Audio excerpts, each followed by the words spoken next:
வணக்கம் மக்களே. இபிஎஸ் போட்ட சஸ்பெண்ட் கொண்டு நடிகர் விஜய் கட்சியின் ரூட்டு மாறுகிறதாம். ஹிண்ட் கொடுத்த அதிமுக பாஜக கூட்டணியில் புதிய கட்சி. பரபரக்கும் இந்த அரசியல் களத்தை பற்றி இந்த வீடியோவில் ரொம்ப விரிவான ஒரு தொகுப்பாக பார்க்கலாம் வாங்க. தமிழகத்தில் சட்டப்பேரவை தேர்தல் களம் சூடு பிடித்துள்ள இந்த நிலையில் அதிமுக கூட்டணியில் புதிய கட்சி ஒன்று இணைய உள்ளதாக அக்கட்சியின் பொதுச் செயலாளர் எடப்பாடி கே பழனிசாமி அவர்கள் தெரிவித்துள்ளார். தமிழக சட்டப்பேரவை தேர்தலை முன்னிட்டு அதிமுக சார்பில் போட்டியிட விருப்பம் தெரிவித்தவர்களுக்கான நேர்காணல் நேற்று சென்னையில் இன்று நடைபெற்றது.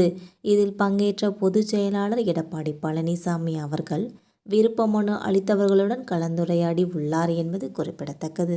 அப்போது அவர் பேசியதாவது, அதிமுக கூட்டணி மிகவும் வலிமையாக உள்ளது.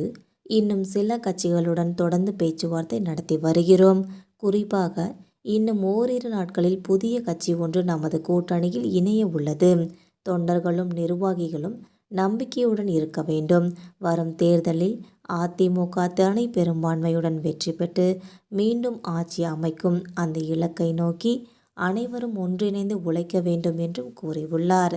எடப்பாடி பழனிசாமியின் இந்த அதிரடியான அறிவிப்பு அரசியல் வட்டாரத்தில் பெரும் விவாதத்தை கிளப்பியுள்ளது.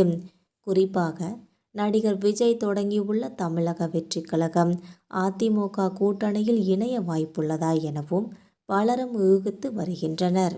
நடிகர் விஜய் நடித்த ஜனநாயகன் திரைப்படத்திற்கு தணிக்கை சான்றிதழ் பெறுவதில் நிலவும் சிக்கல்கள் மற்றும் கரூர் சிபிஐ விசாரணை போன்றவை அவரை பாஜக மற்றும் அதிமுக கூட்டணிக்கு திரும்ப கொடுக்கப்படும் நெருக்கடி என ஒரு தரப்பினர் கூறி வருகின்றனர்.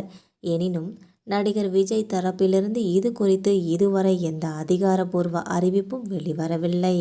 மேலும் திமுக தலைமையிலான இந்திய கூட்டணி எந்தவித மாற்றமும் இன்றி தொடரும் என அக்கட்சியினர் கூறி வரும் இந்த நிலையில் அதிமுக தனது கூட்டணியை விரிவுபடுத்தும் முயற்சியில் தீவிரமாக இறங்கியுள்ளது.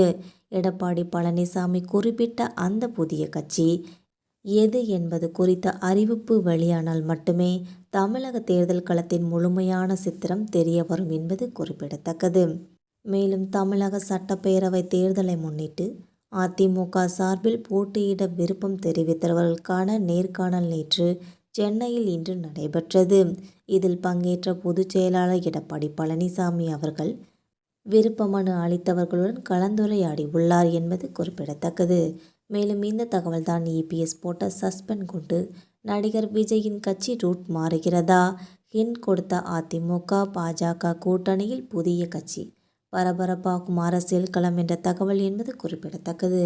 மக்களை நம்ம போகிற இந்த அரசியல் தகவல்கள் உங்களுக்கு பயனுள்ளதாக அமைஞ்சிருந்தால் மறக்காமல் நம்ம சேனலை சப்ஸ்கிரைப் பண்ணி பெல் ஐக்கனை கிளிக் பண்ணி வச்சுக்கோங்க. அப்போ தான் நம்ம போகிற இந்த மாதிரியான வீடியோக்கள் உங்களை உடனுக்குடன் நோட்டிஃபிகேஷனாக வந்து சேரும். தேங்க்யூ.